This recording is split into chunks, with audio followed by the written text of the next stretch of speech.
Hello friends, આજે આપણે બનાવીશું ઘઉંના લોટનો શીરો। તેના માટે મેં અડધી વાટકી જે રોટલીનો લોટ આવે છે તે મેં લઈ લીધો છે અને સેમ અડધી વાટકીથી આપણે ગોળ સમારીને લઈ લેવાનો છે। પછી આપણે જે લોટ લીધો હતો તેનાથી બી અડધું આપણે અહીંયા ઘી લઈશું। જુઓ, હા, મેં ઘી લઈ લીધું છે। પછી ઘી ગરમ થઈ જાય એટલે આપણે જે અડધી વાટકી લોટ લીધો હતો રોટલીનો તે આપણે અંદર એડ કરી દઈશું। જો આપણે આ એડ કરી દઈએ છીએ પછી આપણે તેને સરસ રીતે મિક્સ કરી લેવાનું છે। સરસ રીતે આપણે તેને મિક્સ કરી લઈશું। જો અહીંયા મને થોડું ઘી ઓછું લાગી રહ્યું છે તો આપણે અડધી ચમચી જેટલું અંદર ઘી એડ કરીશું। જો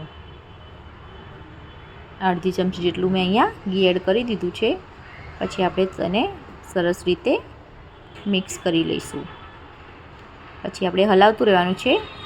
3-4 મિનિટમાં આપણો આ શીરો શેકાઈ જાય અને સરસ અંદરથી સ્મેલ આવશે અને એનો કલર ચેન્જ થઈ જાય ત્યાં સુધી આપણે તેને હલાવતા રહીશું।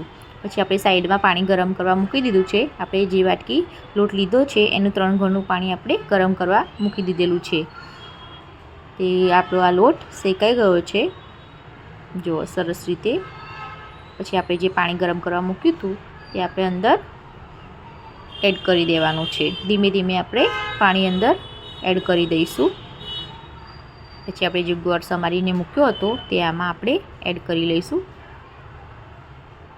પછી આપણે તેને સતત હલાવતા રહીશું। સરસ રીતે આપણે બધું મિક્સ કરી લઈશું।